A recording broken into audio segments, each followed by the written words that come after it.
Thank you, Ms. Curry. Are you by yourself this morning? I think I am by myself this morning. All righty. Well, Senator Southworth has questions for you. Senator Southworth.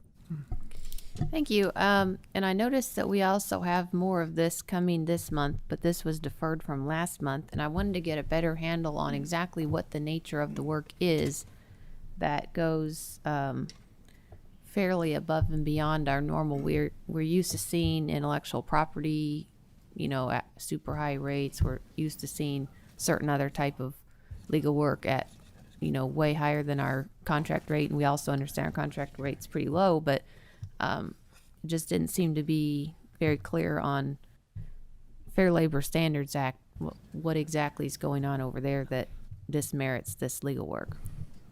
Yes, ma'am. So Dinsmore and Scholl is a firm that has worked with the University of Louisville for years, and much of the work they do is at the state mandated rate.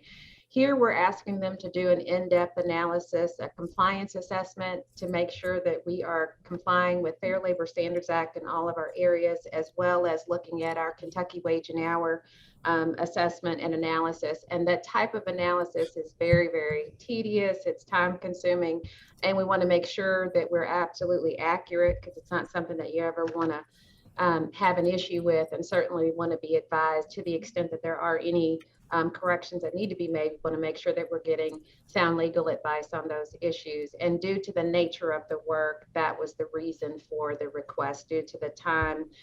It's very labor intensive, very tedious work. And then the analysis and the legal counsel that is required, just that is what led to the higher rate.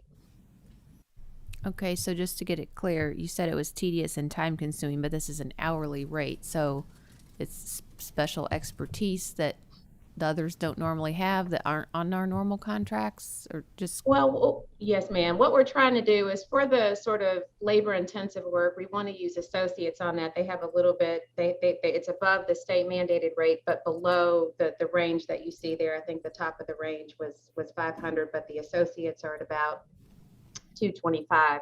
But when it comes to the counsel that's given at the end of the work that's done, once the assessment has been done, the level of counsel that's given, that's where we really want to make sure that the expertise is correct, given, that the seriousness of it, and that's the reason for the higher rate. Mr. Chairman, that's all I have. Thank you. Excuse me. Any other questions about number 33 on the routine PSC list? If not, is there a motion to approve? Motion to approve. Motion by Co-Chair Cook. Is there a second? Second. Senator Yates. Senator Yates. All those in favor of the motion vote aye. All opposed will vote no. Clerk, please call the row. Senator Hornback. Senator Southworth. Explain my vote, Mr. Chairman. Yes, please. I'm going to vote yes. I do want to at least make note here. When we're paying associates $225 an hour to do this work, but in other cases, we're maxing out our more senior legal counsel at whatever way low rate that we max out at normally here. I'm just trying to get a handle on how this one time we get to use associates for $225 an hour.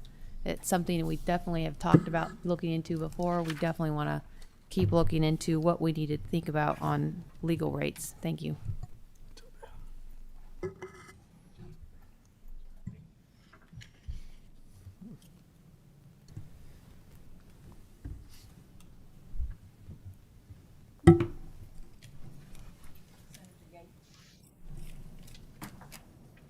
Senator Yates. Aye. Representative Bowling. Yes. Representative Hart. Yes. Representative Minter. Yes. Representative Cook. Yes. Chairman Meredith. Aye. Motion carries. Next item is number 46 on the November list, and it's also with the University, through the University of Louisville. Again, Senator Southworth, do you have questions? Mr. Chairman, my question was related to the disparity of 45 and 6, and they've withdrawn 45, so I'd make a motion to approve 46. Yes, ma'am. So this one, this was related to Title IX. This is a Department of Education federal regulation that requires we have hearings on certain issues. This contract was bid out, and it is being paid at the state mandated rate. The only thing we're doing here is extending the term. And here, what we need are lawyers to act essentially as judges when we have hearings. They need to make rulings on admissibility. They need to make decisions about certain legal standards when the evidence is in. It's for a very finite period. It's just to serve as a hearing officer. And we found that we've really not had, fortunately, very many Title IX hearings. And given the finite nature of the work and given the somewhat it's very guided by federal principles and regulations, so there's not a whole lot of leeway in terms of what you can and can't do, or discretion in terms of legal counsel, and hence the need for, it's very straightforward, and there's not a need for a more expensive rate here. So this one is one that really the only thing we're doing is extending the time.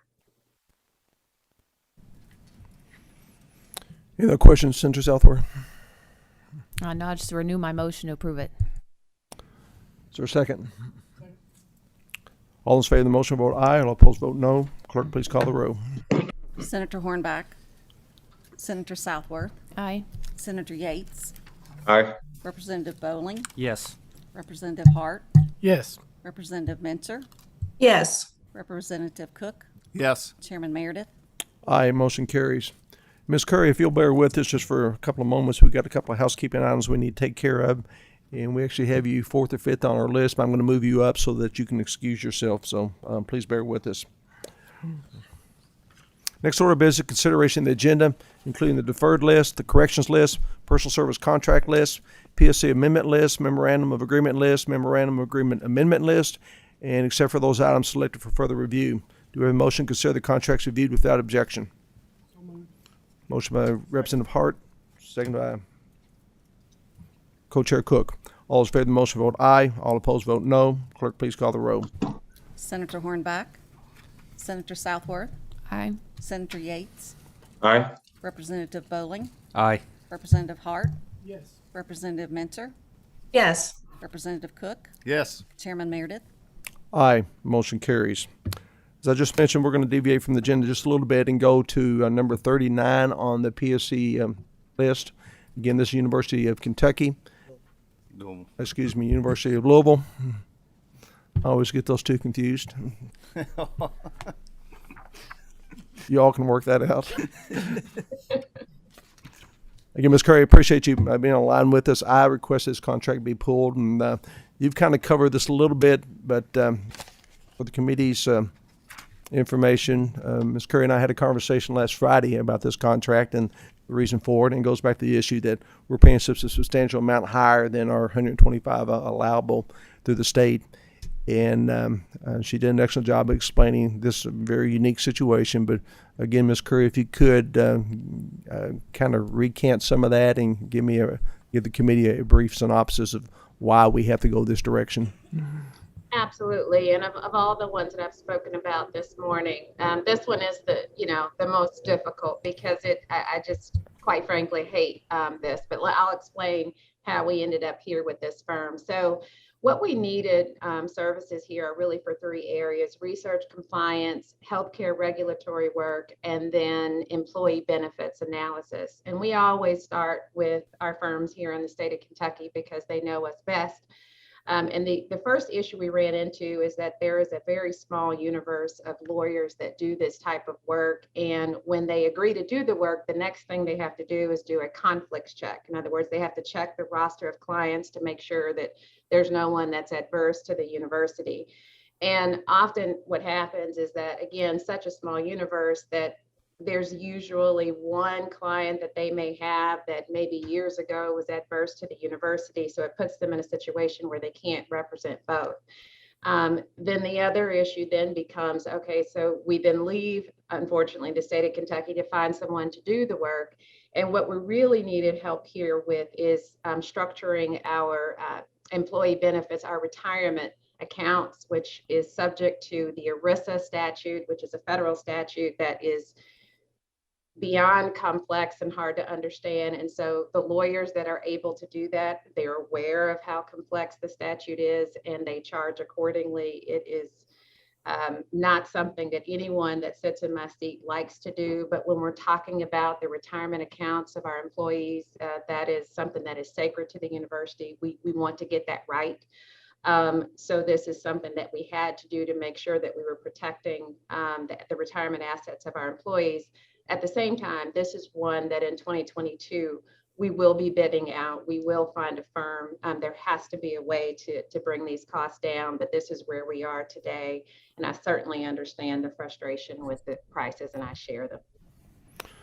I appreciate your commitment to do that, and I want to assure you my frustration does not lie with you. It's the fact that we have created a federal government that is so complex that quite literally if somebody had to commit themselves full-time to interpret the regulations, this would cost in excess of $1.5 million a year. That's absolutely ridiculous, and government was never intended to be structured that way, and people that are benefiting from this morass of regulations that we have are really not contributing anything to our society. It just adds additional layers of bureaucracy that is just smothering this country.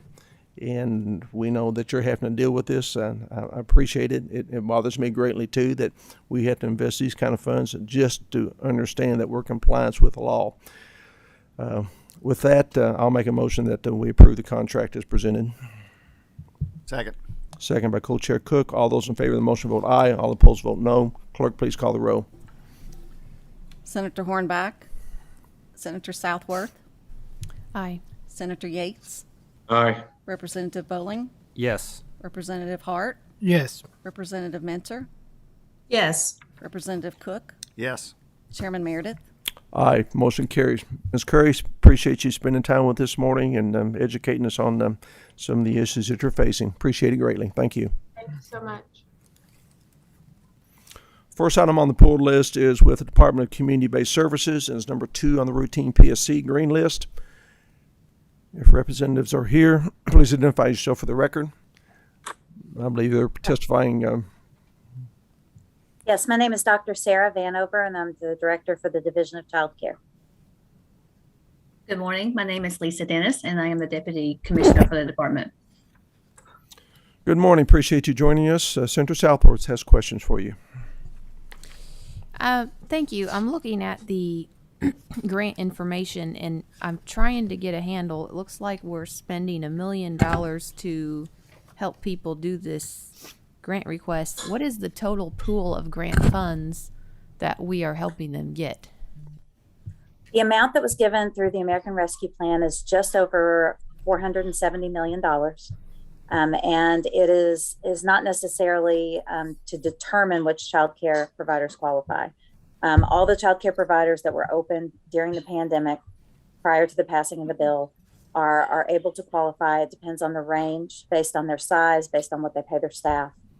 The contract was awarded to help us with those specs, as well as to audit the funds for the next 3 years to hold us accountable and to make sure that the contract requirements are met for when we are audited for these federal funds.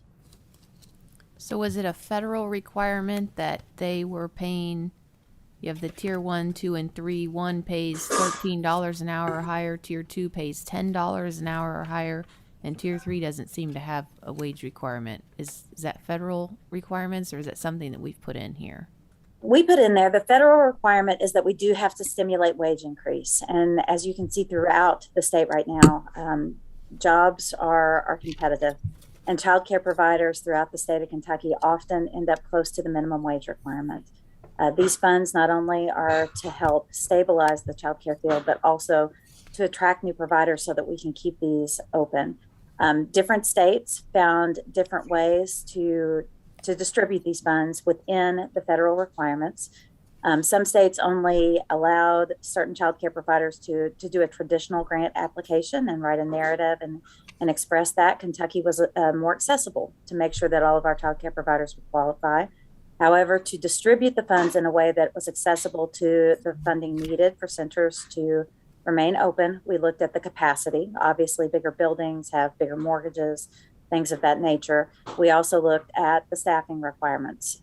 If you pay your staff more, then your bills are more. Typically, if you pay your staff more, you have lower turnover, you have a higher quality program. And we want to encourage all of our child care programs to meet that requirement. Staff did not have to be paid that rate at the beginning. They could apply to be at that higher tier, receive the funds, and then increase the salary range. So we made this open and accessible to anybody who is able to apply. And my final question is, what is the plan for after the ARPA funds are spent? How do we sustain this? After the ARPA funds are spent, we're going to have to look at other things. I can say that we received a total pool of $763 million. 470 was put into sustainability payments. The other portion was put into one-time child care and development block grant funding. And so we've put a lot of workforce efforts into that, including scholarships for more degrees, including internships and training. Overall, the only way that childcare is going to survive is if we pay our teachers a higher rate. Childcare programs all over the state are not able to get the staff that they need because Target and Amazon and everywhere is paying a higher rate. So that's something that has to happen. Wages have to increase in order to attract those staff members. And the workforce development portion, where we are increasing the education and skill level of the staff, is also a contributing factor that will help us move to that point. Overall, we do have higher subsidy reimbursement that came with the Child Care and Development Block Grant funds, and we do have our annual funds have increased somewhat as well. But this is something that's going to have to happen regardless of American Rescue Plan, because the childcare industry is essential for the rest of our economy to operate, and nobody is going to go into the field if they are making minimum wage. Well, I entirely agree. It is essential, and it's definitely not a place that is getting new workers. I'm thinking about the parents who are trying to afford these higher wages as well as we move forward. But thank you, Mr. Chairman. That's all I had. Any other questions? Comments? Now entertain a motion to approve. So move. Second. Second. Motion by co-chair Cook. I think I heard the representative Mentor first as a second. All those in favor of the motion vote aye. All opposed vote no. Clerk, please call the roll. Senator Hornback, Senator Southworth, Aye. Senator Yates, Aye. Representative Bowling, Yes. Representative Hart, Yes. Representative Mentor, Yes. Representative Cook, Yes. Chairman Meredith. Aye. Motion carries. And thank you for being with us this morning, and we appreciate your input in this. Thank you. Next item on the pulled list is Department of Workforce Investment, is number 3 on the routine PSC list. Representatives are here. Please identify yourself for the record. Good morning, members of the committee. This is Mark Mayer. I'm the General Counsel of the Education and Workforce Development Cabinet. I also have Stephanie Ebbings Kingsley here with me, Executive Director of the KWIB. Thank you. I request this contract be pulled. You may have heard along the lines that I have a real aversion to retroactive approvals of contracts, and Yes, sir. This one certainly is no exception. The explanation that you gave us is that because of high staff turnover and vendor staff working from home during the COVID crisis, we've all had to deal with the COVID crisis in one way or another. And I'm not sure if you understand the responsibilities of this committee, but it's basically threefold. One is to examine whether the service could or should be performed by state personnel, examine the amount and duration of the contracting agreement, and examine the appropriateness of any exchange of resources or responsibilities. Given that this contract was renewed July 1 and will expire December into this year, how are we able to do that? Yes, sir. So by way of background, EWDC was before this committee last month, and we had a discussion about our collective frustration with retroactive start dates. And at the time, I indicated to you that we had implemented a new process and policy within the cabinet to flag contracts that are terminating or set to renew within 90 days before that date. That process is in place. This contract was one that the event of the non-renewal occurred, and then we implemented the new process. So this is one that our new process did not have the opportunity to catch. With this contract specifically, sir, it was awarded by a RFP back in the, I think it was 2019, related to the KWIB strategic plan. In this instance, the executive director of the KWIB left in June of 2021, and we didn't get a new executive director named until July, and it was during that window when I agree with you, we should have caught it and identified it for renewal, but our process wasn't in place yet. Deloitte performed some work in July, and Stephanie can correct me if I'm wrong, maybe August. This contract is in place to pay them for that work that occurred in July and August. We do not tend to renew this contract after December 31st, and Deloitte is not performing work related to this contract any longer. This July 1 to December 31 is in place to pay them for the work that's occurred. And again, I share your frustration with retroactive start dates, and this is one that our new policy will prevent this from happening again as we move into the next fiscal cycle. Well, thank you. I hope and pray that it does. I'm very process oriented, and I'm continually amazed how we see turnover in personnel, and for whatever reason, the whole system collapses when if we have processes and policies, procedures in place, that wouldn't happen. So I appreciate you taking that action. But again, this one particularly bothers me because it looks like someone could have informed us in July, August, September, October, or November that this was going to be the situation with this particular contract. It's expired. And again, I don't know how we perform the duties of our committee after something's been totally complete. I think last month I shared with you, we're kind of the good housekeeping seal of approval. And I don't feel comfortable doing that here. That's not to suggest that the work's inappropriate, anybody's done anything inappropriate, but you're asking me to take a blind leap of faith to say everything's okay, and I can't do that. But I do appreciate you taking a proactive position on this and making sure we have processes in place to does happen in the future. But this one concerns me greatly, particularly with this vendor who has kind of had a checkered history with our Commonwealth as it stands. It certainly could have the appearance that nobody wants to see this contract until the services were completed. So it goes beyond being frustrated with it. It goes back to question the integrity and credibility of this committee in our effort to do our job. Senator Southworth, you have a question? Yes, I wanted to get a little bit deeper on what exactly was Deloitte doing in July and August with no contract in place, or did I miss something? Were they just performing services because they thought we might want them, or did we have some agreement that we didn't know about? How did that actually happen? Senator Southworth, I'll speak to Stephanie. I'm going to turn to you in a second as to what they were doing, but to the first part of your question, again, this is a process error that we didn't catch. And what happened was the contract had been in place since there was a contract that was implemented in 2019. It was renewed in 2020. And to be honest, the termination of the contract was not communicated to Deloitte at the end of this past fiscal year. And they continued working under, I guess, the assumption that I can't speak to their determination, but they were working as they had been under the prior year's contracts. And so that's from a how it happened standpoint. Stephanie, I don't know if you could speak to what they were doing and how the work was necessary for this strategic plan. Yeah, absolutely. So the implementation of the strategic plan is the phase of work that they were in, and they had conducted lots of meetings in the prior term of the contract, and this was the implementation phase and the turnover of all of the data and documentation for implementation of the Putting Kentuckians First part of this strategic plan. So it was just accumulation of their work and a turnover of all of the data. And if that didn't answer your question, Senator Southworth, I apologize. Well, actually, I was trying to get to the bottom. It opens up yet a different angle on, we'll hold off on that in a moment.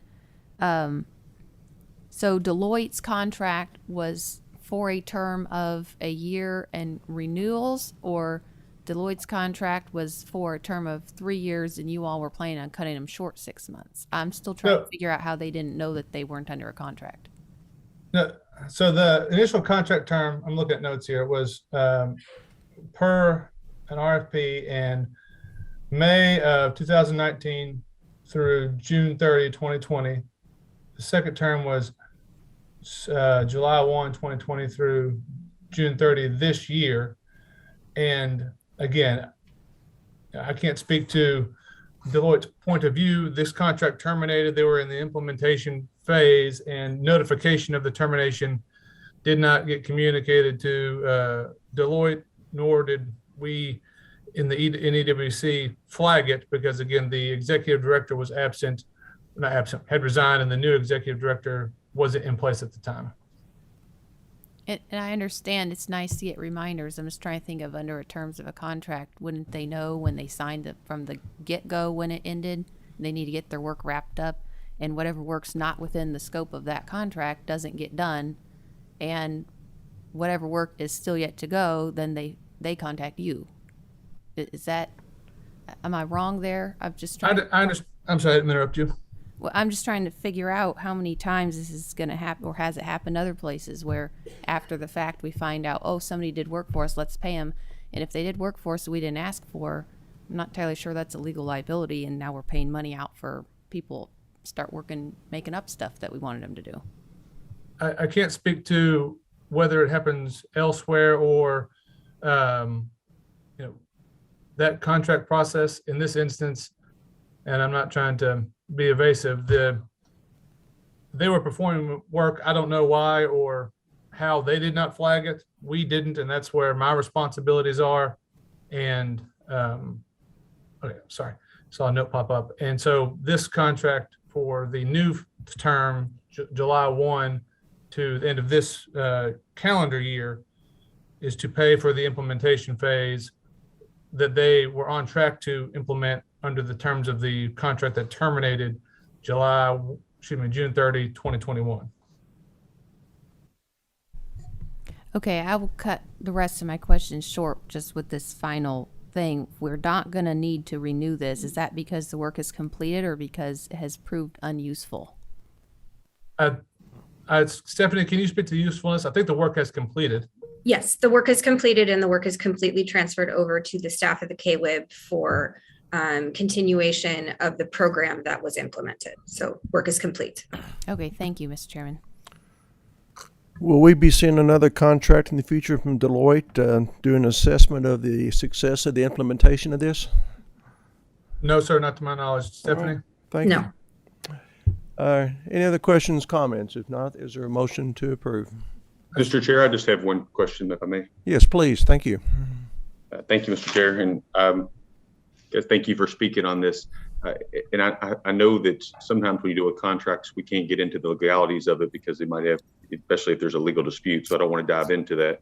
But as we're sitting here today, I guess the Commonwealth incurred some type of benefit. Is that our position? And therefore, we don't want to make sure there's no, we think that we'd be legal bound by an unjust enrichment, even though there probably wasn't a binding contract in place? Or do we believe, as our internal attorney said, that they believe that we are legally bound to pay this? I'm just kind of, because if we're supposed to be judging what our legally bound to do, is that something you can comment for this committee, or is that determination been made, or is there some dispute right now over this amount?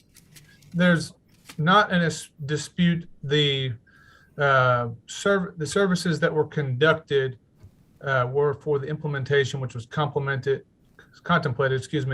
in the terms of the prior agreement. That work is complete. If we did not pay it, I can't speak to what legal ramifications Deloitte might implement. Now, I certainly agree. I certainly don't think with it we should be in a position where we pay just because someone threatened suit. But in this particular instance, and Deloitte has not done that. In this particular instance, the services were rendered within the scope of the contract and were delivered pursuant to the terms of the contract that terminated June 30. So this is to pay them for the work that they were doing on behalf of the KWIB and did do on behalf of the KWIB, and it was within the scope and was beneficial to the KWIB. And that's, if I may, Mr. Chair, that's what I was looking to. That's what I was looking to follow up on. Obviously, another attorney, that the details matter, and so I know that we're looking at it from a standpoint that may not have to be binding, but that's what we would have to trust it from internally. That you guys took the time to look to see, hey, this would be something that we would owe and be binding, and I'm trusting that's the presentation today, saying that you need us to approve this because the work's been rendered and you believe it's otherwise owed. Is that correct? Correct. Okay, thank you. Thank you, Senator Yates. Any other questions? If not, entertain a motion to approve. So moved, Mr. Chair. Thank you, Senator Yates. Is there a second?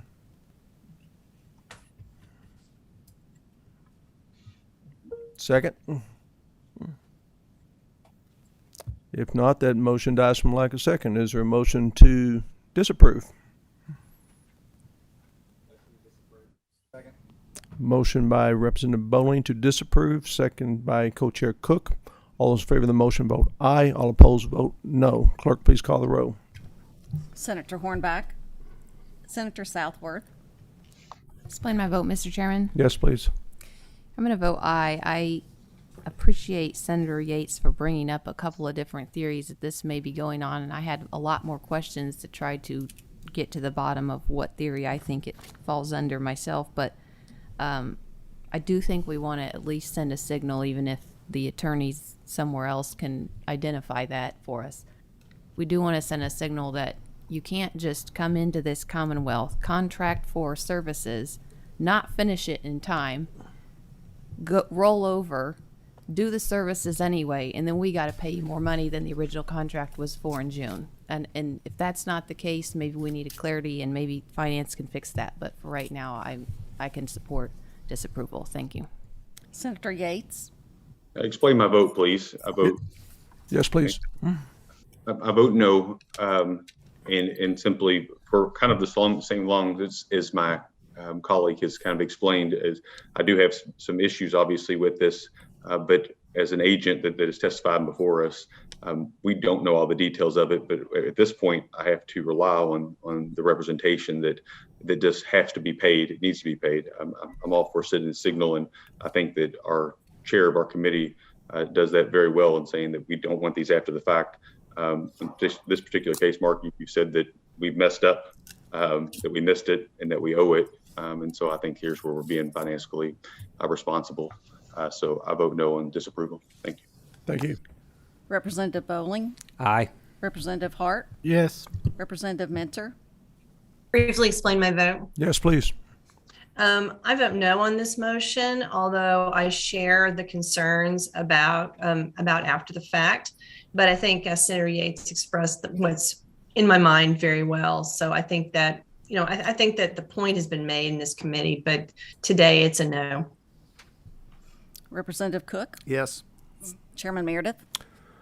I'm a yes. I want to explain my vote as well. I appreciate Senator Yates' position on this, and certainly agreement with him. But I remind the committee that we're just kind of advisory in nature. We will disapprove this contract because the votes are there, but we know that finance will overrule us for the very reasons that Senator Yates and Representative Mentor had mentioned. But I think it does help send us a strong message that enough is enough in this, and this committee's needs to be respected, and make sure we receive this information on a timely basis. So, again, I vote aye. So, motion carries. Next contract. Excuse me.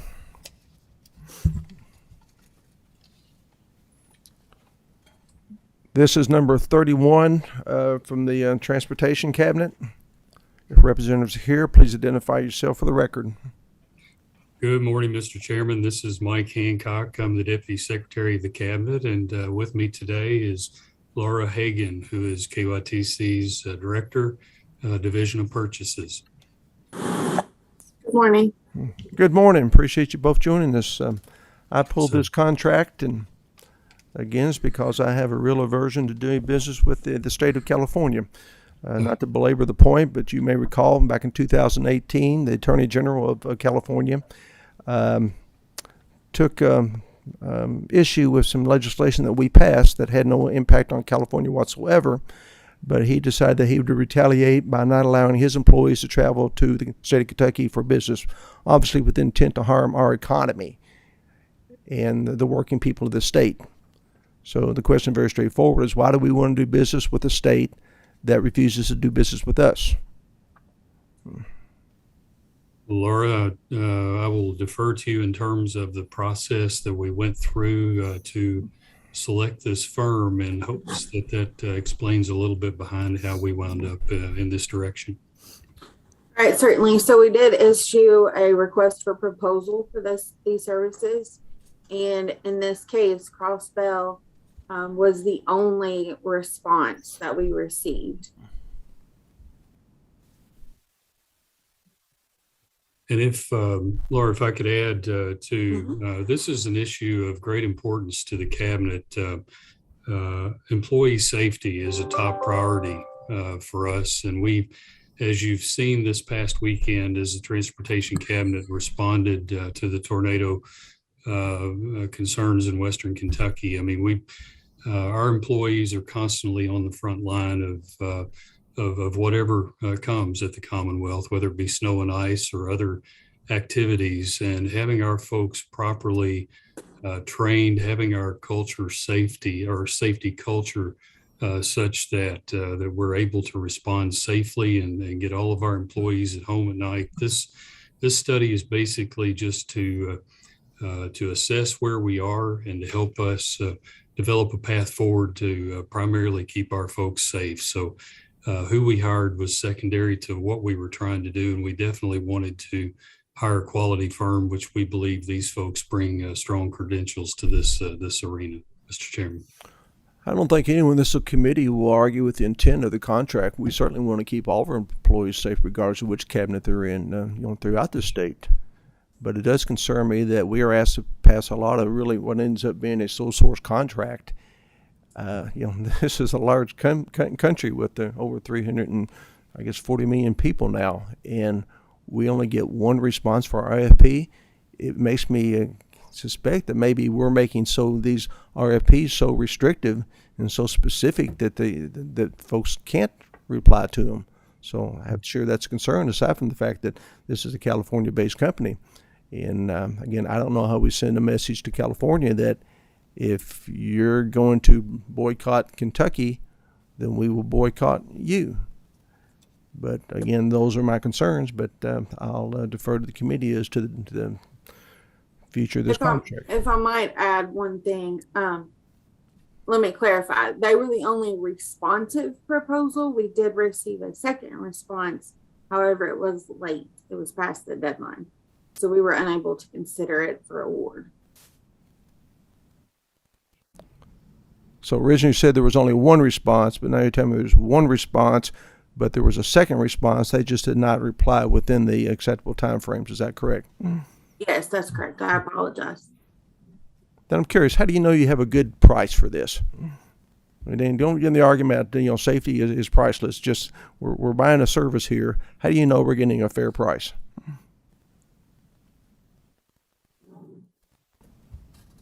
That's definitely hard to judge when there's only one proposal. Exactly. That's my point about sole source contracts. Again, this is a large country with I'm sure there are other firms out there. It just bothers me, and maybe this is something we need to take a look at in the future, is how we're developing these RFPs, but that's an argument for another day.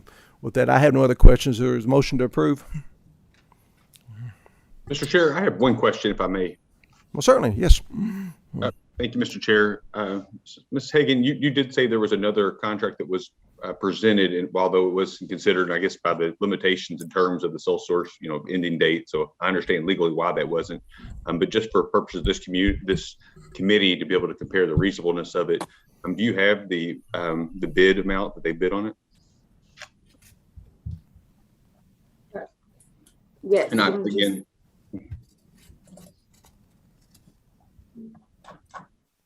And again, I'm not criticizing. I understand from a legal standpoint, once you set the parameters that, we can't, we're limited, but it does help me kind of know if the next one was for $30,000, we know we may have gotten burnt. Correct.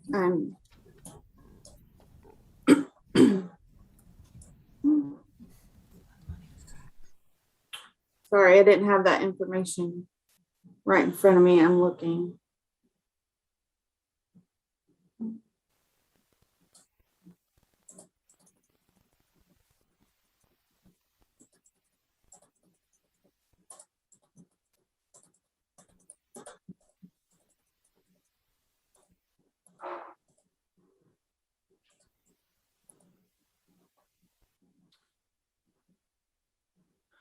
I do have the fee. The price was they bid $55,000. compared to this 131,000. And what would be if we were to put this back open for bid, would there be any issues there legally onto it?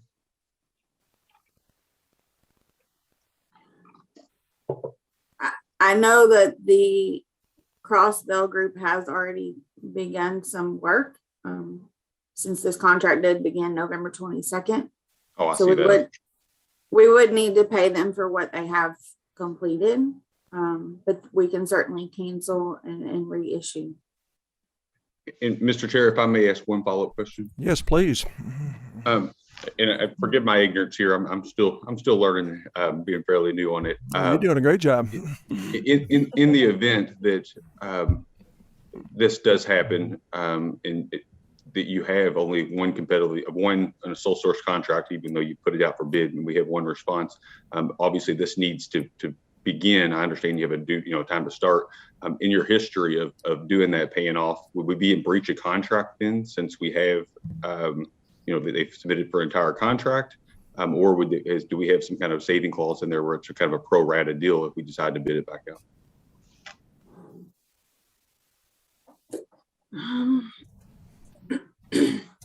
It was bid on a lump sum amount, so it was expected that we would pay the full amount upon completion of the entire project.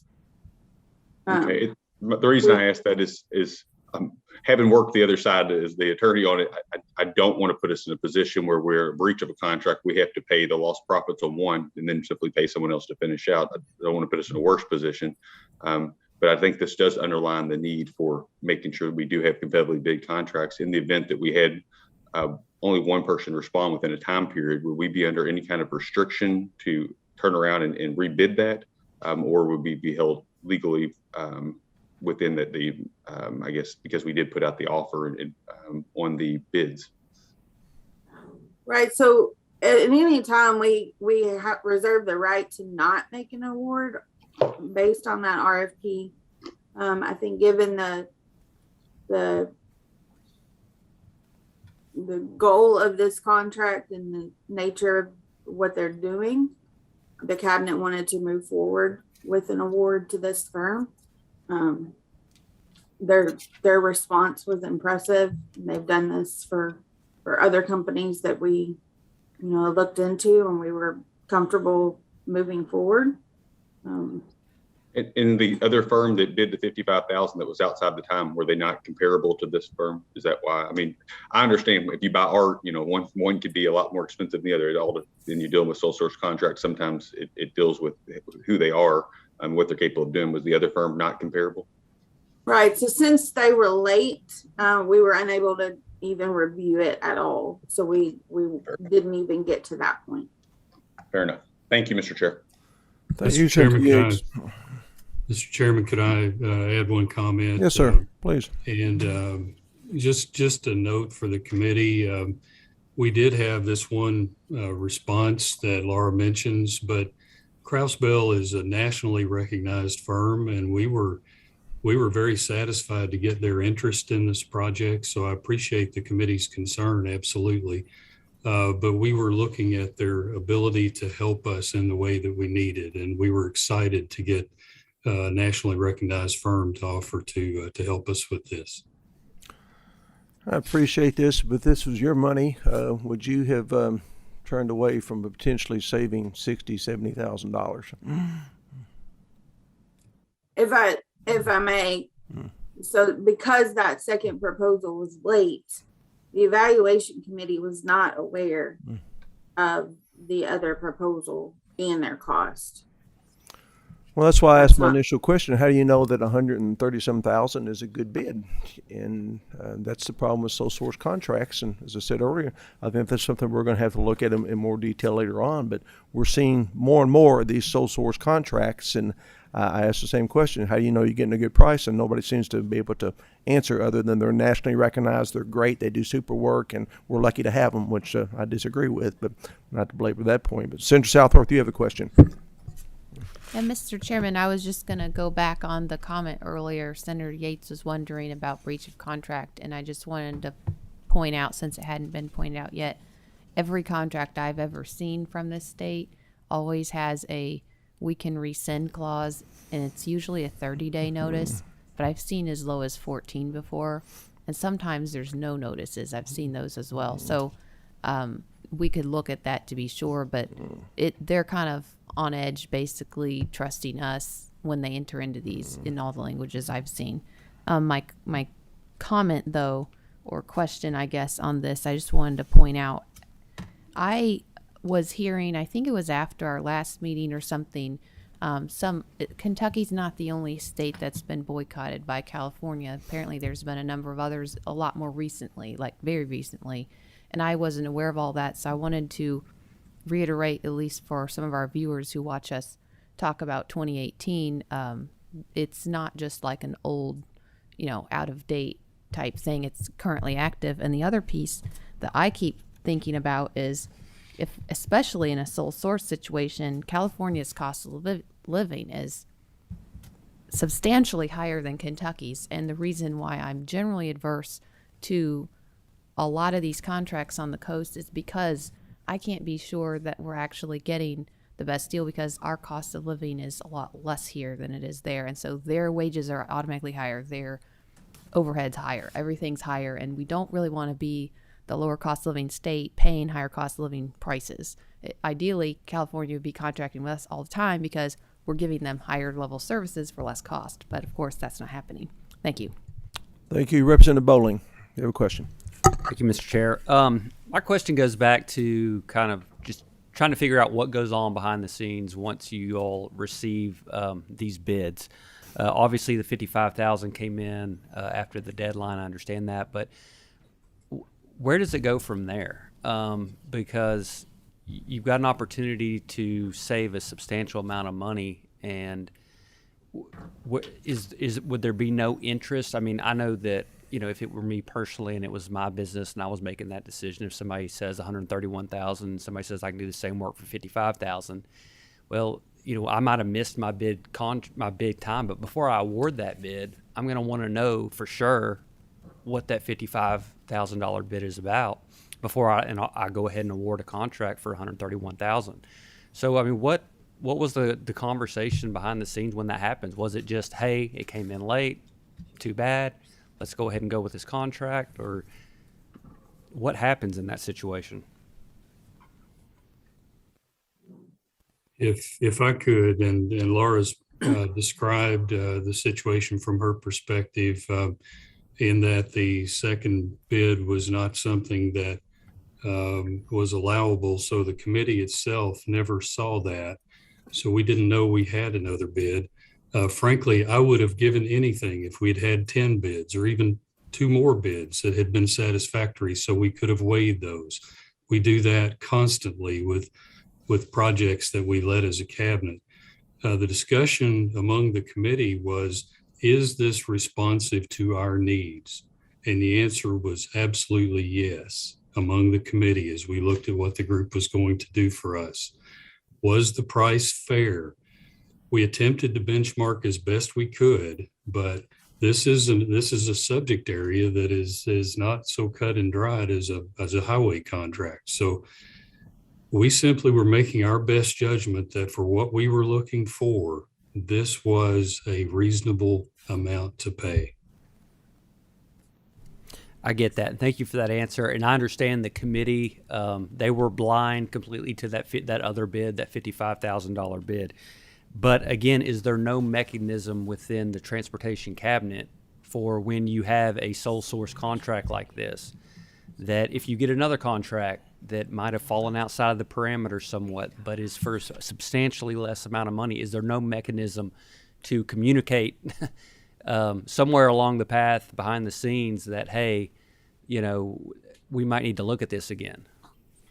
Well, I would suggest that had we known, had that been available to us, then our next move would have been not just the price, but what are they bringing? What response are they making toward our need? And that would have driven the decision, not the dollars per se. Understood. Thank you. Co-Chair Cook, you have a Question, comment? Yes, sir. Good morning. I didn't realize we were going to find ourselves on on the horns of such a moral dilemma this morning here in government contract review. On one hand, we've got a successful bidder. They were on time. They met the specifications, and it was awarded to them. And if you're sitting here on government contract review, I don't know how I can't vote to approve that. That company met everything that they were supposed to do. On the other horn, we have a definite problem within the process of this in the transportation problem, and that seriously needs to be addressed. I don't know, in my mind, I don't know that if we can address that on this one contract that's already been awarded. I have a serious problem with how that's going down as well, and how we need to review that. That's all I have, Mr. Chairman. Any other questions? If not, I have one. Just some clarification as what we're buying here. There's a statement in this contract description that talks about the understanding of the structure and purpose of the different safety culture programs. Yes, sir. What does that mean? We, in transportation, we have many frontline employees, secondary employees who are exposed to a variety of safety concerns and issues. And what we try to develop, have been trying to develop over the long term, and it's a journey, but we're trying to inculcate into the minds of our employees this culture of safety. When they get up in the morning, they think about doing things the right way so as not to injure themselves. And it really is all about constantly being aware of and taking the steps necessary to ensure that our employees get through the day safely and that they're able to go home to their families safely at night. So that culture describes the process through which they go about their jobs in the safest possible manner. All right, thank you. Appreciate that explanation. Any other questions or comments? If not, entertain a motion to approve. So moved, Mr. Chair. For the reasons my colleague stated, but I do think that we can get to the bottom of the process. Thank you. I'm going to second that. Thank you. Motion by Senator Yates, seconded by Co-Chair Cook. All those in favor of the motion vote aye. All opposed vote no. Clerk, please call the roll. Senator Hornback, Senator Southworth, Explain my vote, Mr. Chairman. Yes, please. I think I'm going to vote yes, and similar reasons here. I would really like to have known this $55,000 bid if it even met all of the parameters that we are asking, because that can happen as well. And perhaps they only had half the stuff, but perhaps they had all of it, and we don't know. And I think it's a 45A problem. If I'm wrong, then let's get it solved somewhere else. But I would like to hopefully solicit the members of this body to maybe go in together on a 45A bill, because it's not the first issue we found that maybe needs to be looked at. Thank you. Senator Yates, Aye. Representative Bowling, I'm going to vote aye. Representative Hart, I'm going to vote no, but I'd like to make a comment. Please. Kind of explains my vote. You know, I've been on this committee for several years, and we've got a state that has taken a deliberate attack to hurt the economy of Kentucky because of legislation that we, as a sovereign state, passed. We've consistently made note of this over the last several years, but we consistently get contracts from California that they know that we are opposed to for that simple reason. If the state of Kentucky, if we as a whole do not fight for ourselves, who's going to fight for us? And we've got a state that has deliberately took an attack on our economy and our way of life. And I don't agree with that. I never will. I'm voting no on this contract because it's coming from California. And the only way we can send a clear and concise message to California is to hurt their economy, because they're not worried about trying to hurt ours. And it's not just our state. They do this to all the states. But until we start standing up for ourselves, if we turn these contracts down and these companies start losing money, then they're going to put pressure on their state not to do this. But that's not happened, not only in our state, but in other states. And so this stuff continuously happens. So I'm going to vote no, because at some point we got to fight for ourselves. Representative Mentor, Yes. Representative Cook, Yes, and explain my vote, Mr. Chairman. Yes, please. I vote aye, and I also realize here, for all the reasons I stated earlier, that we have a company that completed the contract, met the specs, and completed the RFP process. I think we have to go through with the contract, but I agree with Senator Southworth, and we definitely need to look at the process, how we move forward with this. Thank you. Chairman Meredith, No. Motion passes. Mr. Hancock and Ms. Higgins, appreciate you joining us this morning and engaging us in this dialogue, and greatly appreciate it. Merry Christmas to you. Merry Christmas to you. Thank you, Mr. Chairman. Next item on the pool list are University of Kentucky. Number 34 and 35 on the routine PSC list. Representatives are here. Ask them to identify themselves for the record. You know, we don't need to tell them that because they know how it works.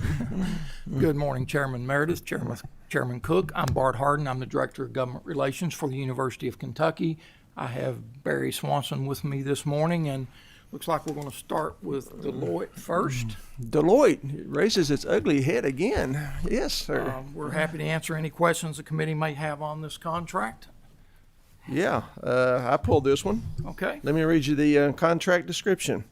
Provides funds for a systematic assessment of the university's research administration sponsored project grant management organizational structure, and provides a detailed report of the findings or recommendations and executive summary of recommendations, knowing the impact of each one of the university.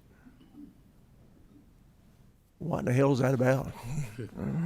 It's complicated. Yeah. Well, University of Kentucky is the Commonwealth's flagship land-grant university. We have just shy of $500 million of sponsored federal research on our campus at any given time. That number's increased. It's almost doubled over the past 5 years, quite frankly.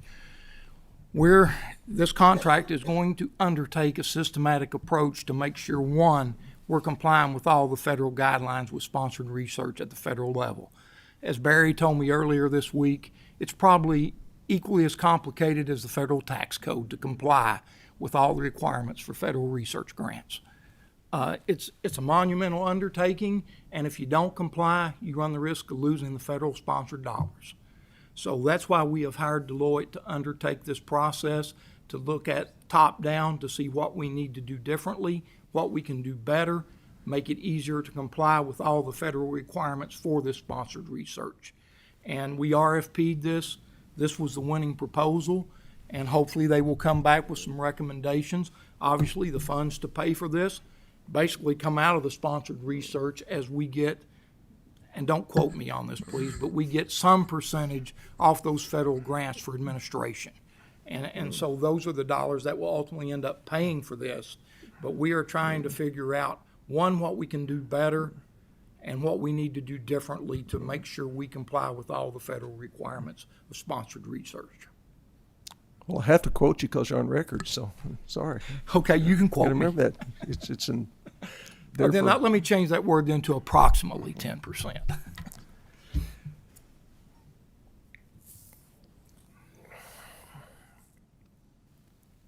Deloitte's the only one that has replied to the RFP. No, sir. No, there were actually, Chairman Meredith, there were actually 4 proposals that were considered. These are it's a very specialized field, so there's not a huge pool of potential applicants. But we had a very good response from nationally known firms, and the successful proposal after the RFP committee reviewed the proposals was Deloitte. Can you share with us what the price spread was? I don't have that information with me. Let me see if I.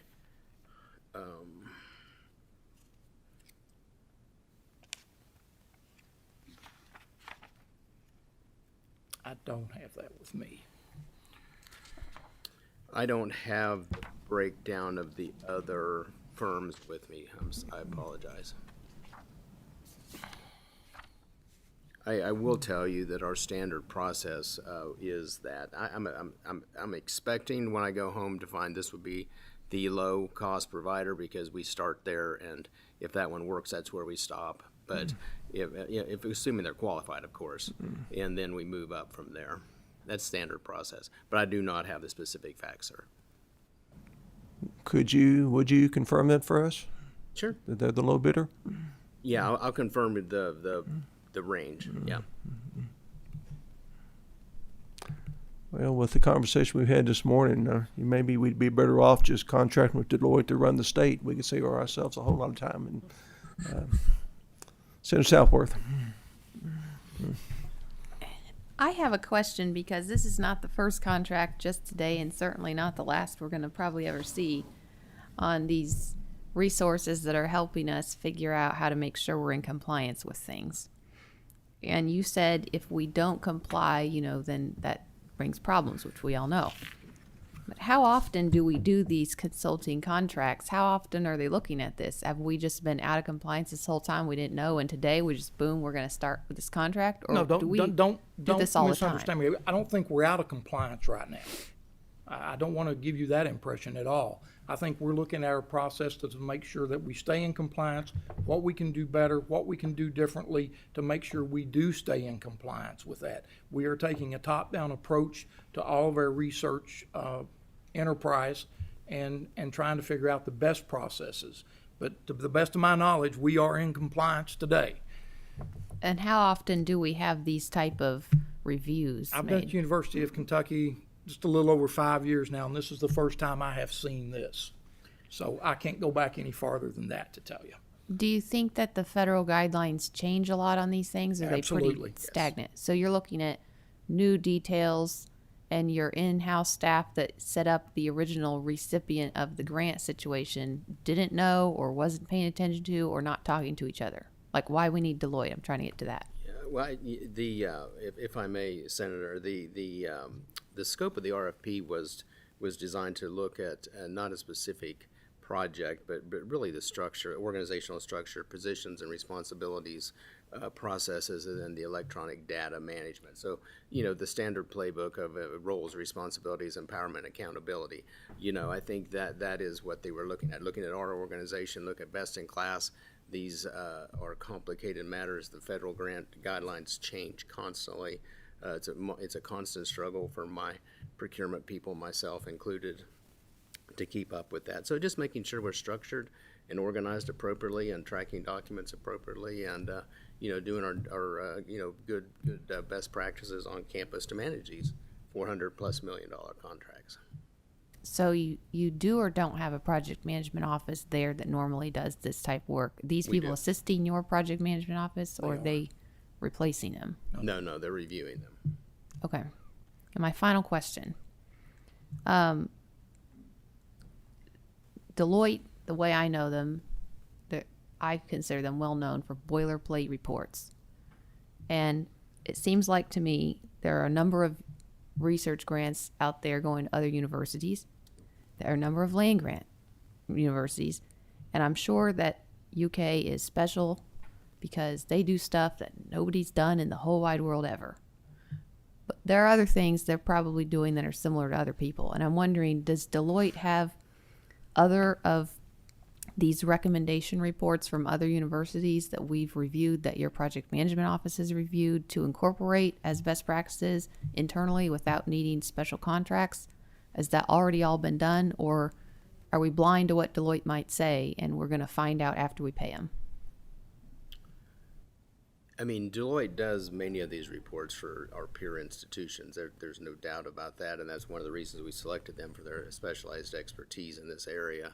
I think our operations, our scope is somewhat unique in the fact that we are the land grant and the flagship, and we have the ag and the athletics and the research and the academics and the healthcare enterprise all under one umbrella, which is not unique as in soul, but it is somewhat unusual across the country. We are somewhat unique. So there's not a lot of peer group that would be like us. And I think that I fully support your comment about consultants and boilerplate. I mean, these consultants, all of these consultants, will take as much of your money as you let them.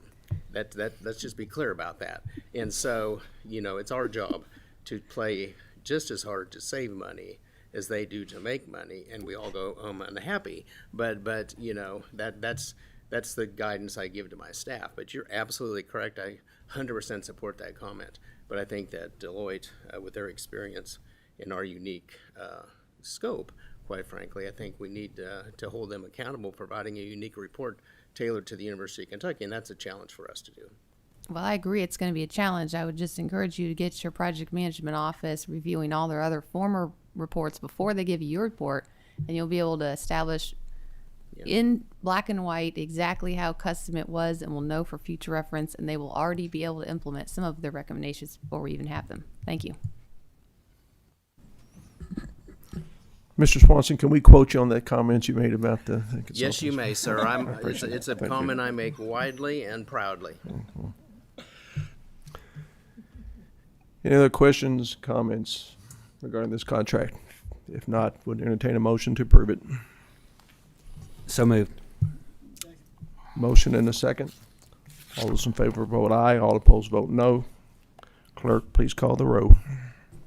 Senator Hornback, Senator Southworth, Explain my vote, Mr. Chairman. Yes, please. I'm going to vote no because I feel like if we haven't already gotten in trouble, not that we won't wait till then, but this is obviously we could do it now, we could do it next month, we could do it 6 months from now, get started on this. And I'd like to hear that we had already evaluated everything else first before we enter into these contracts. And you know how I feel about Deloitte. So I'm just going to vote no right now. Senator Yates, Aye. Representative Bowling, Yes. Representative Hart, Yes. Representative Mentor, Yes. Representative Cook, Yes. Chairman Meredith. Aye, begrudgingly, but motion carries. Next contract is number 35, Bourne LLC, again, University of Kentucky. And I've requested this being pulled. Don't know if I got any questions as much as I just wanted to acknowledge our, difference in philosophy. And we're spending $200,000 with an outside firm. I brought this position up before. You've noted that you're the largest land-grant university in this state. Also, you're the research center for this state. We should be farming out this expertise rather than having to hire from outside. And I don't understand why we have programs at the University of Kentucky on, I'm sure, graphics design that, we can't turn this over to an art department as a project and say, do it. This is $200,000 just to put together the kind of the plan it looks like. But then you're going to have, I assume, the expense of advertising and marketing of the 60th anniversary. And I've just always had an aversion as a healthcare executive. I don't like advertising for healthcare. We've got a crisis in this country with the cost of healthcare. It's approaching 20% of gross national product. If it goes much above that, it's going to cause this economy to collapse. We're looking at our rural healthcare system in Kentucky, and it's already there. And $200,000 may not seem a lot to the University of Kentucky, the medical center. But I can tell you, some of the hospitals I work with, this is a decade of bottom line. And there's just some kind of institutional arrogance about this that really bothers me. $200,000, and who pays for this? I think every dollar of healthcare that's spent should be to improve the quality of care, or to improve access to care, or to make the system more efficient. This does none of this. This ends up being just a pat you on the back and beat your chest and say, look how great we are. I think when it comes to year 61 for the medical center, nobody's going to remember any of this. It's just it's an exercise in futility and self-gratification that it just does not make sense to me. That $200,000, it's got to come from someplace. It's coming from the pocketbooks of the working people of the state, and working people can no longer afford health care. And this is the reason why. We all talk about health care is too expensive. Then why don't we do something about it? Is this absolutely critical to delivery of health care in Kentucky? I don't think it is. So why are we doing it? Because you can. No. Because it's a small piece of the overall budget for the medical center, and I get that. But again, for hospitals that are struggling throughout the state, this is a monumental amount. I'd feel a whole lot better if you said, in recognition of our 60th anniversary, let's give this $200,000 to Mayfield, Kentucky. You make a difference there, rather than just, hey, we've been here for 60 years. Nobody's going to make a decision of whether they're going to seek health care at Chandler based on you've been here 60 years or not. Actually, sir, if I can, and I understand everything you said, and I don't necessarily... You always say that to me. Yeah. And I don't necessarily disagree with most of what you say most of the time. But on this case, we will turn this into a huge philanthropic event. as we did around our 50th anniversary celebration. As you know, in healthcare, philanthropy is a huge part of being able to let you do certain things with your medical facility. Let me give you some examples. The Markey Cancer Center, the Gill Heart Institute, the Sanders Brown Center on Aging, the Barnstable Brown Diabetes Center. These all came to fruition because we had philanthropic partners. And when we do an event like this, we full well expect that we're going to leverage this $200,000 as we move down the road to benefit the University of Kentucky Healthcare. It's not just pat us on the back and feel good. It's because we are celebrating something that this General Assembly created 60 years ago with the Chandler Medical Center. And it's been very successful to this Commonwealth. And we think an event like this is crucial to keep us moving forward. I get where the $200,000, it's a lot of money. And it would make a difference down in Mayfield. But we also think the event that surrounds our celebration of 60 years of Chandler will also be fruitful as we move forward into the medical endeavors that we want to move to in the future. So I think that's how I would probably respond to that. It's just not a one event deal. Well, it is an excellent response. I appreciate that. But I don't think it answers the issue is, again, as the largest research university in this state and one of the best this side of the Mississippi River, you know, why can't we turn this project over to the art department of UK graphic design department and say, you folks do this? You know, one of the biggest events we have in Kentucky is the Derby. And every year their poster contest is a contest. Mm-hmm. And they get great mileage out of it. And I don't know why we can't expect them to do the same thing. I'm not certain we couldn't do that, but I also think that we could run into some problems. And I think I've answered either Representative Bowling or Representative Cook on this same issue about co-opting students to do our work for us. So we might get in a little bit of trouble with labor laws there, depending on how we structured things. But there's no reason maybe we couldn't. But in this instance, we went out to our pool of people we have hired to do our marketing, and this is the group we chose to do this. Thank you. Duly noted. Appreciate it. Any other questions, comments? Senator Southworth.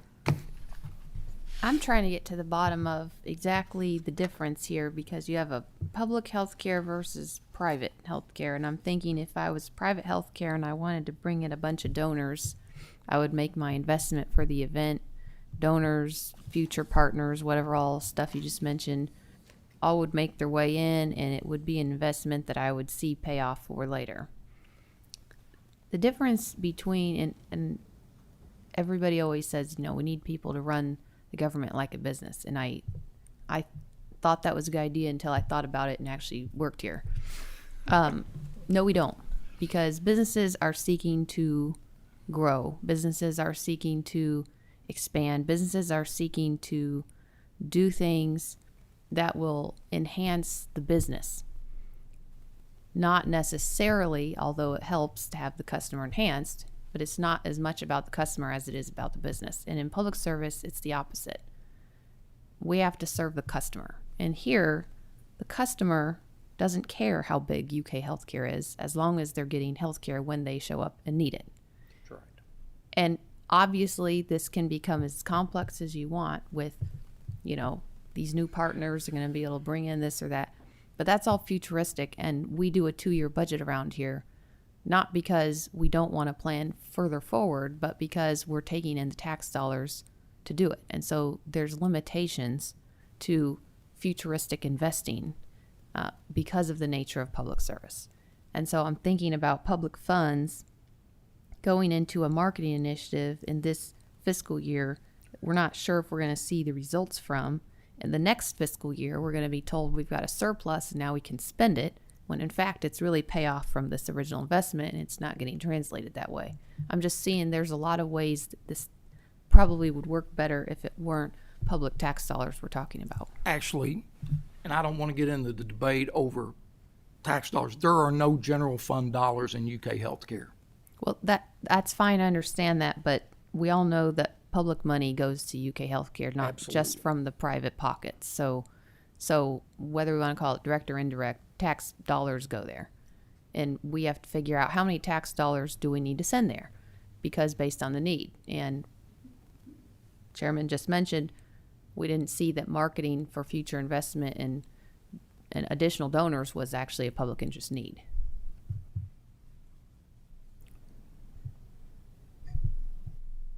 I'm not sure I understand the question, but I guess I will tell you that the University of Kentucky Hospital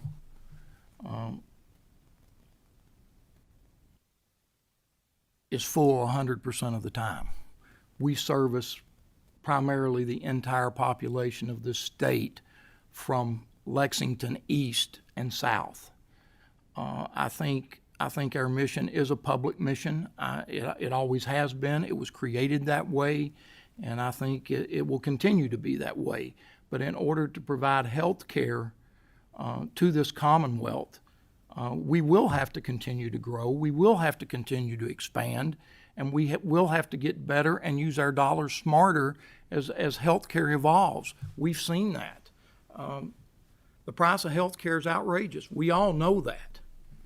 But I'm not certain at the state level we're going to be able to do a whole lot to control that national cost of health care. Now, there's a lot of models out there and a lot of theories, but the fact of the matter is we're playing in the arena that we're in today. And it does force us to grow and continue to grow and try to service the people that need our services. We get transfers from every hospital in this state as often as we can take them. And our mission is to the entirety of the Commonwealth, not just this one hospital facility, but to service the people from Pikeville to Paducah. And as we do that, we will continue to grow. We want to continue to grow. And that's where we are. So my final close here is, if you could put a dollar figure on your hope or your goal or your realistic outlook of what you're going to accomplish with this $200,000 plan, what is that number? We are in the process of a capital campaign at the University of Kentucky right now to raise some $1.3 billion. This would be a part of that, but at the end of the day, I hope we can achieve that goal. Clearly, with the COVID pandemic, that has set us back over the course of the last 18 to 20 months in philanthropy. Not that we're doing bad, but probably not where we wanted to be on that $1.3 billion, but we are still making progress, and that is the goal we're after. And it's not all related to this contract by any means, but as a university, that is our goal with our Kentucky Can campaign. Thank you. You know, I appreciate the value of Chandler Medical Center to the state. And certainly your comment about receiving transfers from throughout the state is very valid. But what happens when we don't have any rural hospitals left to make those transfers? Then you're going to get a sicker population. You're going to get more indigent. You're going to get more Medicaid patients. That's going to challenge the financial position of Chandler probably more than you've ever seen before. And I guess what I'm always looking for from our urban areas is a symbiotic relationship with the rural healthcare delivery system. You know, you're celebrating 60 years at Chandler. You're also celebrating 30 years with the Kentucky Center for Rural Excellence for Rural Health. 30 years. Yet we have a rural healthcare delivery systems in crisis, and we haven't improved the health of our population throughout the state. So is that really a symbiotic relationship, or are we just going through academic exercises to just measuring the number of wing flaps per pound of birdseed? Are we dealing with theory, not practical application? But does anybody at UK, it may not be the right question for you folks, but is anybody UK concerned about the rural healthcare delivery system in Kentucky? Absolutely. I think anybody you talk to in healthcare on our campus will acknowledge that the success of the rural hospitals is paramount to the success of the healthcare system across this Commonwealth. There's no doubt rural hospitals are struggling. We hear that. We've heard that. This is not a new phenomenon, and you've been preaching that for a lot of years as well. again, we partner with a lot of the rural hospitals on a lot of different things. We've got 2 additional medical schools we stood up to help create the number of physicians we're turning out that hopefully will stay in Kentucky. We've got 1 in Bowling Green, 1 in Northern Kentucky. But I think, back to your point of the rural hospitals, it's crucial they stay in business, for lack of a better word, because, one, we can't take them all. The urban hospitals can't possibly take all the healthcare patients across this Commonwealth. That's just not where we are today. And I don't see that a growth model would ever produce the ability to do that. So it's crucial that, you know, the Appalachian Regional Hospitals, the London Hospital, the rural hospitals all across the state stay viable. And I don't know what the answer is to that, but I think it's important for you all to make sure you do everything you can to make that happen. Not to say that some hospitals may not survive in this ever-changing healthcare environment, but it's important, and we realize it's important, at least for the UK Medical Center, that our rural hospitals stay viable.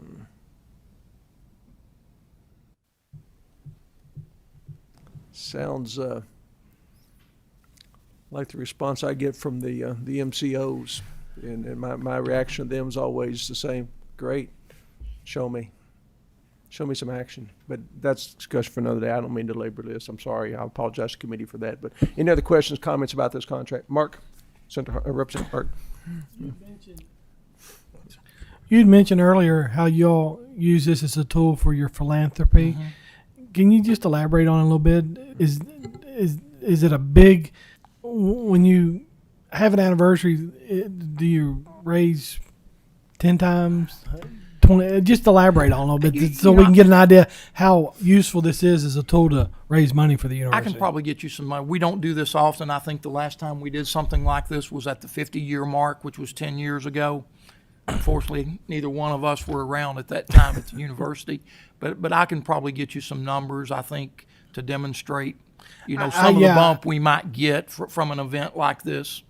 Okay, I was just wanting you to elaborate a little bit, because I'm assuming as a marketing tool this would be very beneficial in that. Is that a good assumption? Or? I would have to think it will be, yes. Okay, well, if you can give me some, I'd appreciate it. It's more for curiosity than anything. So. Okay, I'll get you some numbers on that. Thank you. Other questions, comments? Not would entertain a motion to approve. Second. Motion by Representative Hart, seconded by Senator Yates. All those in favor of the motion vote aye. All opposed vote no. Clerk, please call the roll. Senator Hornback, Senator Southworth, I will vote aye. Senator Yates, Aye. Representative Bowling, Explain my vote. Yes, please. I'm going to vote aye, and I just want to thank University Healthcare for all the good work you all do. Y'all were there for me and my family one time. My son aspired on a peanut, and it had gone down in a lung, and we had to take him from Middlesboro to UK was our closest facility. So we got him up there, and y'all popped that thing right out of there, and all was well. But it was a scary few hours for us. Y'all were the only ones that could do it, or the closest to us that could do it. And if you believe these funds will help you in your mission, then I'm all for it. Thank you.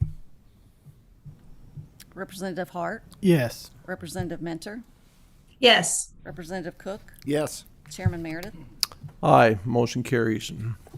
Ms. Swanson, Ms. Harden, great to see you. Merry Christmas. Happy New Year to you. Merry Christmas to you. Happy New Year, and we look forward to seeing you daily in the new year. I wish I could express that same sentiment, but I'm sorry, I can't. But thank you. I'm sorry, what? Separate bowling make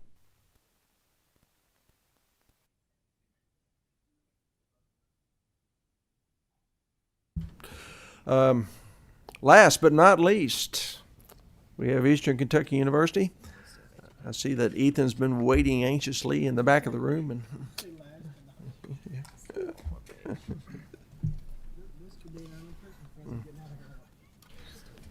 Well, I stand corrected. Staff is really great about bringing some things to my attention. Apparently, we've got some on the next page. I dozed off there temporarily. I'm sorry. Thank you, Chairman Meredith, Chairman Cook. Ethan Witt with Eastern Kentucky University, joined by Mark Howard with EKU Athletics. We're happy to entertain any questions you might have. Now, Ethan, are you really happy? Stick to Southworth has some questions. Thank you. My question, I've asked other universities in the past, and now you're here, so you get to hear the question and figure out an answer. It says increased necessity for testing. That as of July compared to now, we are going to need to over double our funds. What do you see as the future of an increased necessity for testing? And is there any point at which we're going to start testing for other diseases or stop testing for COVID? Thank you for the question. The reason my colleague from EKU Athletics is with me today is because this is largely driven by student athlete COVID testing. So, Mark, I'll turn it over to you if you want to elaborate on that. Sure. As far as the question, we are not certain how the NCAA will continue to navigate the COVID pandemic. As of now, through the resocialization of sport document that we follow as an institution, which is a mandate from the NCAA, is that we are required to test unvaccinated student athletes weekly, 72 hours prior to competition. So to meet those standards so that all of our student athletes can compete, that is the current standard. I am uncertain what the standard will be moving forward. Are you suggesting the standard has not been that before now or around the July 1 timeframe? That standard came out around the July 1 timeframe, yes, from the NCAA. Last year it was even more. Last year we were testing 3 times per week for indoor sports, PCR testing 3 times per week, so it has decreased from the previous year. Okay, I'll spare you all of the repeat comments about how accurate or useful these tests are because we're talking about NCAA requirements. Has there been any gathering of different universities who are all affected by this, who are having to come to the public coffers to ask how do we pay for this and ask us for more money? And I mean, most of these universities I think are public and they're all being publicly funded, and there's a lot of money going out to tests that you just said are 3 days old by the time they get out there to play. So I don't think that accomplishes anything because they could have caught anything in the 3 days that transpired between the time they tested and the time they played. So it's pretty much pointless, and we're just wasting a lot of time and effort and public resources that there are a multitude of needs for. Has there been any efforts to get a group together and sign on to a letter or make a petition or something and say, NCAA, this is not really useful or working, or we're doing fine without you having this rule or anything like that, to move this needle to get out of this just terrible use of funds? Our sports medicine directors meet monthly within our league. That's the ASUN. The ACE, our sports medicine directors, put recommendations towards our commissioners, and then the commissioners of each conference are then going back to the NCAA and stating their position on what needs to happen moving forward. So it's our sports medicine directors on the front lines that are honestly having very similar conversations that you're having, is are these tests truly pertinent moving forward for competition? I'm glad to hear that. I always have said when you're looking for a doctor, find a sports medicine one because they're the best. Thank you. Sorry. Any other questions, comments? Motion, is there a second? Second by Co-Chair Cook. All those in favor of the motion vote aye. All opposed vote no. Clerk, please call the roll. Senator Hornback, Senator Southworth. Play my vote, Mr. Chairman. Okay. I've made my comments here, and I actually am tempted to vote aye because of the NCAA's requirements, and I know that it's not our fault, but I'm going to go ahead and vote no because the NCAA needs to hear more people saying that they need to get it together. Thank you. Thank you. Senator Yates. Aye. Representative Bowling. Yes. Representative Hart. Yes. Representative Mentor. Yes. Representative Cook, Yes. Chairman Meredith. Aye, motion carries. Gentlemen, appreciate you joining us this morning and appreciate your patience as we went through our agenda. Thank you. Thank you, Mr. Chairman. Merry Christmas. Merry Christmas to you. Next items on the pool list are with the Department of Education. There are numbers 40, 42, 57, 58, 59 on the MOA pink list. I think all the representatives will be testifying virtually, except for one who stepped up to the microphone. Snuck in on me there. I did. If you would, please identify yourself for the record. Yes, Mr. Chairman. I'm David Wickersham with the Kentucky Department of Education. Thank you for joining us. Yes, sir. First contract is number 40, and Senator Southworth has questions.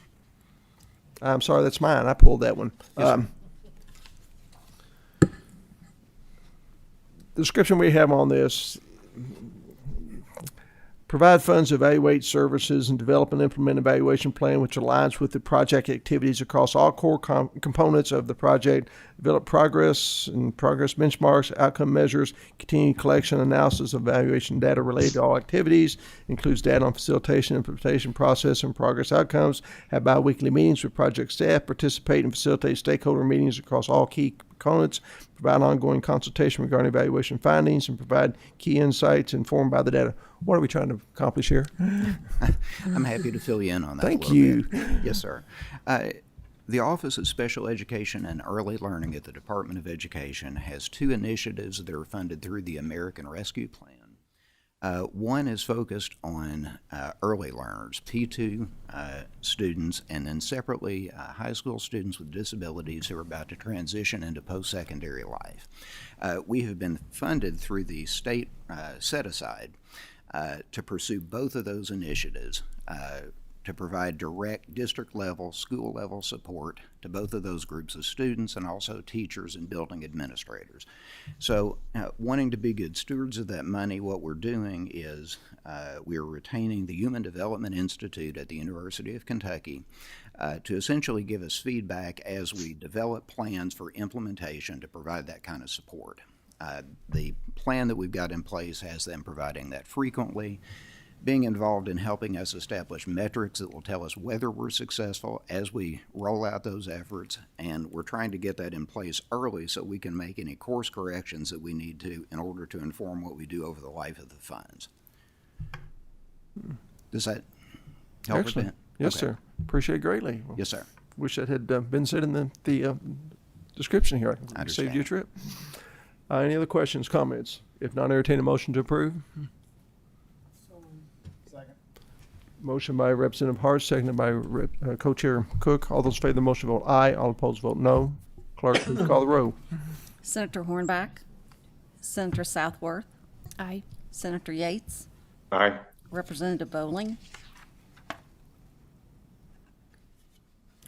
Representative Hart, Yes. Representative Mentor, Yes. Representative Cook, Yes. Chairman Meredith. Aye, motion carries. Next contract is number 42. Sir, that's And, the only one that I was here for. May I be excused? Yes, please. Thank Thank you. you. Appreciate it. Now, we want you to hang around and suffer like the rest of us do. No, go ahead. I'm glad to if you wish. Contract number 42, again with the Department of Education, and I think these folks are testifying virtually. If you would, identify yourself for the record. Senator Meredith, good morning. This is Robin Kinney. I'm from the Office of Finance and Operations at the Kentucky Department of Education, and I have my colleague, Deputy Commissioner Dr. Thomas Wood-Tucker with me. So we are here to answer questions of the committee. Thank you very much. Appreciate that. Senator Southworth has questions. Thank you, Mr. Chairman. I actually have questions relating to all four of the rest of the agenda, 42, 57, 58, and 59, because they're all similarly situated. Last month, we had a discussion about using the federal one-time funds to set up temporary positions, so-called temporary positions for 3 years.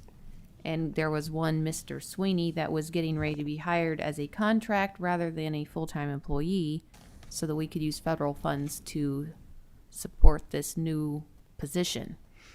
And I had a great concern about setting up something that apparently was wanting to be set up before and is not really going to expire in its mission in 3 years when the funds run out and everybody's wondering how we're going to pay for this. But we were assured that it was, one person, one time, and now we've got 4 more contracts in all of the regional cooperatives, and I'm sure we'll be seeing more since they're not all here this month. I'm wondering how many total is in the scope of this whole plan, and how are they working together? And I can take that, Robin, if you would like for me to Yeah, take that thank you. question. Thank you, Dr. Tucker. Absolutely. Well, first, good morning to members of the Government Contract Review Committee.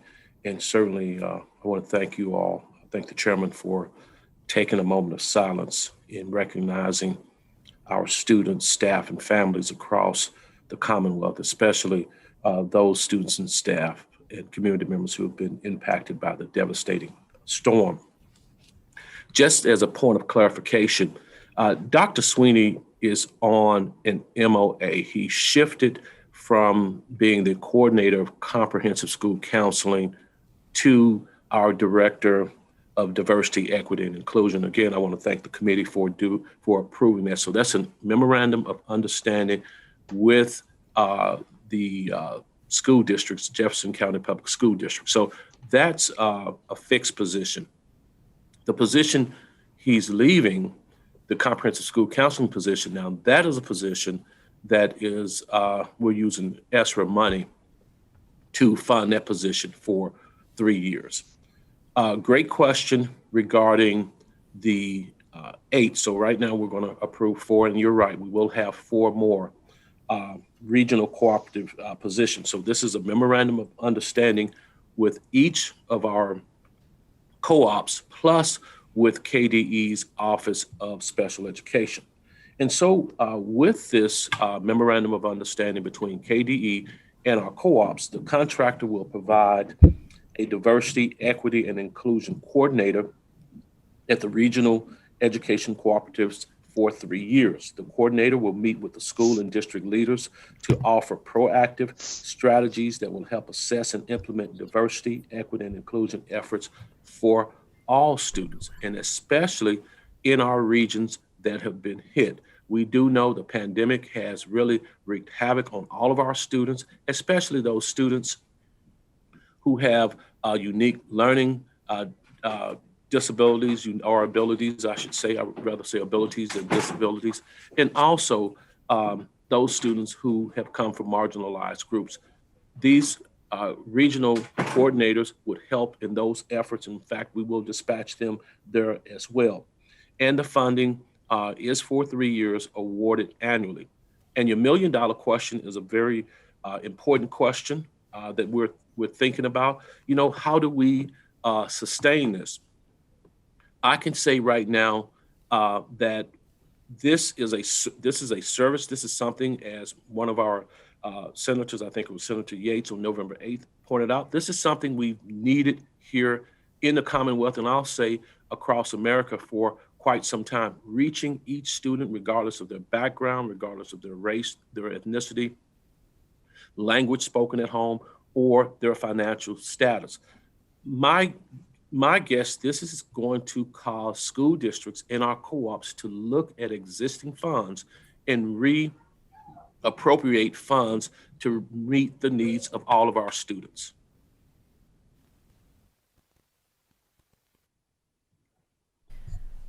So the best way to sustain this would require us to think how we're utilizing our funds here, how we're utilizing our educational dollars. And also, I can say to you, in my year plus with the Kentucky Department of Education, there are community groups, there are partners who believe in this work. There are partners like the Kentucky League of Women Voters. There are partners like the Urban League. And our local school districts believe in this work. And I have no doubt that our business community and these partners I just mentioned will step up to the plate and help us fund these positions, even through tax revenues and tax levies if necessary. Thank you for your response, and I appreciate your candid explanations both last month and this month. I don't think the last thing that we just heard, that we might raise the local tax rate, is probably what our constituents want to hear. And so that adds more reasons why I'm very concerned about this. Mr. Chairman, I don't have any specific questions because I feel like I got most of them answered last month, and this is kind of just an extension of that. Thank you, Senator. I had a question about 59, and it's pretty much on the same line of question that you have about this. You know, what concerns me about this is, without a doubt, we have to address this issue. It's been long ignored. But in typical fashion, what we do with state government is create a new bureaucracy to deal with it. And unfortunately, the footprint of state government and federal government never, ever gets smaller. So I have no problem with what we're intending to try to accomplish here. I just don't see adding additional administrative personnel and creating a new layer of bureaucracy is going to accomplish it, because I think if we're going to be successful, it has to be at the community level. And I think that that responsibility should fall on local school boards and local administration. Again, hearing edicts from Frankfurt and Washington are not going to resolve our problems. And again, not to be redundant, but I think we're going to see a new bureaucracy that's going to continue to grow and will never go away. I don't think it has measurable outcomes, and short of that, then it just perpetuates itself. So it's not really a question. That's just my concern. But Senator Yates, you have a question. Thank you, Mr. Chair. I appreciate that. Representing Jefferson County, obviously the Commonwealth of Kentucky, but being very familiar with my district in Jefferson County, we face some issues that some other people don't face that are sitting on the committee, and I appreciate the concern, but we're having some major trouble, and it has not worked. It has not worked at the local level for generations now, and we have been through, whether it was through the chamber, through GLIDE, through different areas, looking at best practices, and we have failed to implement best practices, and so we have said, what do we do to make things different? Our crime rate is through the roof. We're having a disconnect is reaching the students. When I was a youth mentor, we were making a very small impact because we was channeled in there. And we know that works if you work it, but it doesn't if you don't. We're not doing it. So when we've traveled, we said, what are best practices? What are they doing outside? And usually it is having some type of overhead, making sure that we're all on the same page. And so I'm getting a lot of calls going, what are you doing to make things better? And I know a lot of it starts at home, but that's not going to be addressed unless we do something. But we got to have wraparound services, but we also have to have accountability and make sure that there is some type of best practices that are being followed at the local level on up. And so if they're here today to help address some of these concerns that we're seeing throughout the Commonwealth of Kentucky, but particularly within Louisville and Jefferson County, I hope that we give you every resource you possibly could use because things got to get better. Thank you, Mr. Chair. I agree, Senator Yates, and believe me, I can assure you that I want exactly what you want for Jefferson County and metropolitan Louisville. Again, it's just our approach to this thing, and I guess it's just a philosophical difference. I shared with one of our colleagues last session that we all want the same thing, but in this particular center, I said, but you want to work within the system, and I want to burn the system down. You've already acknowledged the system doesn't work, hadn't worked for years and years and years. And I think what we're attempting to do by creating these positions is just a red herring, really not addressing the fundamental problems that caused this to begin with. And if there's no accountability at the local level, at the community level, I don't think we'll ever be successful. So again, not arguing the need for this and the desire for it, it's just an approach to it. So it's just a philosophical difference. But with that, are there any questions, comments? If not, we'll take a motion on these en masse, all these contracts at 42, 57, 58, and 59. Is there a motion to approve? So moved. So moved, Mr. Chair. Second. I heard from Senator Yates as a motion. Representative Minter is a second. All those in favor of the motion vote aye. All opposed vote no. Clerk, please call the roll.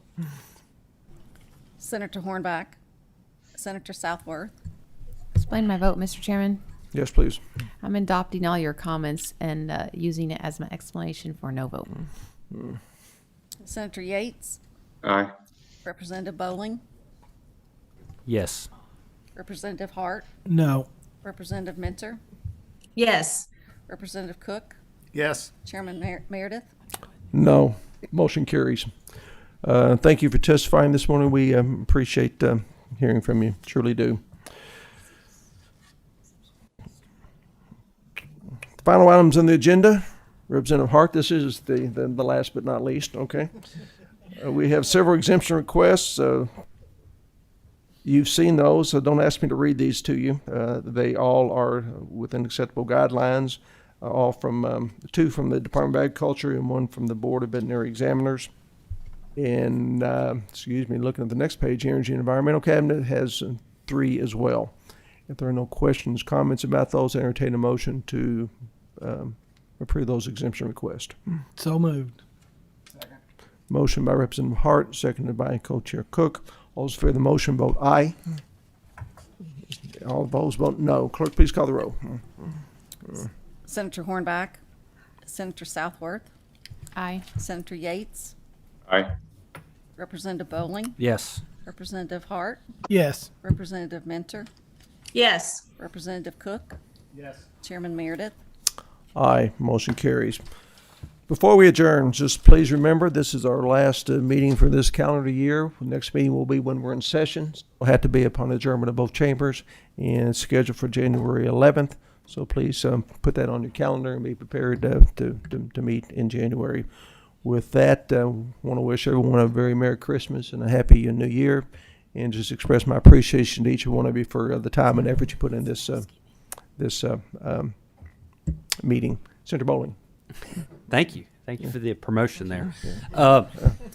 Thank you, Mr. Chair. We're all equal here. Point of order, I would like to cast a yes vote on PSC contract number 40. I had to step out for a second, but I'm a yes vote. So Duly noted, and my apologies for not recognizing that when you came back in. I meant to ask you about that, but thank you, Representative Bowling. Thank you. Merry Christmas. All right. We stand adjourned. Thank you very much.